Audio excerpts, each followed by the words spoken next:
બનાસકાંઠા જિલ્લાના અંતરિયાળ ગામડાઓમાં ખેડૂતો ધોમધકતા તાપ સિંચાઈ માટે પાણી આપવાની માંગ કરવામાં આવી રહી છે।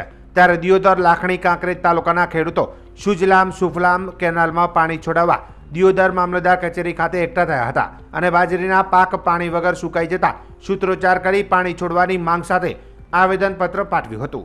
ખેડૂત અગ્રણીઓએ મીડિયા સાથેની વાતચીતમાં જણાવ્યું હતું કે દિયોદર લાખણી કાંકરેજ તાલુકાના ખેડૂતો સાથે અનેક વખત ઉનાળામાં પાણી બંધ કરાતા ખેડૂતોનો પાક પાણી વગર નિષ્ફળ નીવડ્યો છે। આગામી સમયમાં પાણી છોડવામાં નહીં આવે તો દિયોદર લાખણી કાંકરેજ તાલુકાના ગામે ગામ દૂધ ડેરીઓ પર દૂધ ઉત્પાદકો અને ખેડૂતો પાણીની વેદનાઓ ઠાલવશે તેમજ ગામે ગામ નેતાઓની જળસંચયની મીટિંગોનો વિરોધ કરશે। વધુમાં બનાસકાંઠામાં પાણીદાર નેતાઓ ખાલી પાણીની વાતો કરે છે। તંત્ર અને સરકાર દ્વારા 48 કલાકમાં ચાંગા પમ્પિંગ સ્ટેશનથી પાણી નહીં છોડાય તો ટૂંક જ સમયમાં ઉગ્ર આંદોલન સાથે ખેડૂતો કરશે ધરણા। અમે સરકારશ્રીને આપણા નાયબ કલેક્ટર સાહેબશ્રીને રજૂઆત કરી કે ચોગા પમ્પિંગ સ્ટેશન તાત્કાલિક ચાલુ કરે અને અમારી બાજરી બળતી બચાવે। અત્યારે ઘાસચારો પણ બળેલો છે। સરકારશ્રીએ જાહેરાત કરેલી હતી, આપણા મુખ્યમંત્રી સાહેબશ્રીએ જાહેરાત કરેલી હતી કે તમને ઉનાળાનું પાણી મળી રહેશે। આપણા નેતાઓએ બનાસકાંઠાના નેતાઓએ પણ જાહેરાત કરી હતી કે તમને તળાવમાં અને સુજલામ સુફલામાં પાણી મળી રહેશે। એના અનુસંધાને અમારા ખેડૂતોએ વાવેતર કરેલું છે।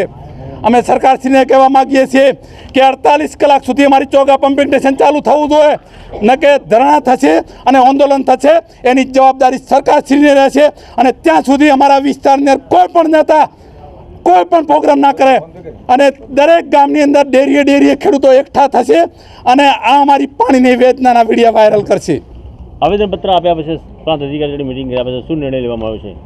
અમારો નિર્ણય છે કે 48 કલાકની અંદર પાણી ચાલુ થવું જોઈએ, ન કે સોમવાર સુધી અમે રાહ જોવાના છે। મંગળવારે તમામ ખેડૂતો એકઠા થશે અને ધરણા ચોગા પમ્પિંગ સ્ટેશને કરશે। મામલતદાર ઓફિસમાં આવ્યા, પ્રાંત કલેક્ટરને અમે આવેદનપત્ર પણ આપ્યું છે અને આવેદનપત્રમાં સાહેબે અમને કીધું છે કે તમને 24 કલાકની અંદર પાણી ચાલુ કરાવી આલવાશે એવું કીધું છે અને ઉપર જાણ કરશું। સાહેબશ્રીનો તો એટલો અધિકાર હતો એટલે અમને જાણ કરી, પણ અમને એવું છે કે જો 24 કલાકની અંદર પાણી ચાલુ નહીં થાય તો અમે સાહેબને પણ કહીએ છીએ કે તમે પણ મજૂરી કરો ને અમે ઉપરથી જાણ કરવા માટે તમે જે વાત કરી છે એ બધી કરો અને જો ન થાય તો અમે ધરણા કરશે સાહેબ। કોઈ પણ ભોગે અમારે પાણી સિવાય ચાલે એવું નથી। આટલા મોંઘા બિયારણ ખાતર અને અમારું બધું આ ખર્ચા કર્યા, કાલે મજૂરી કરી સાહેબ અમે આ બધું કર્યું તો હવે અમને પાણી ના હાલે તો અમારો બધો પાક બળી જાય, અમે ચેતા છે। અમારા ખેડૂતો શું કરશે અમારું તો ખૂબ ભયંકર તકલીફ છે પાણી વગર તો સાહેબ।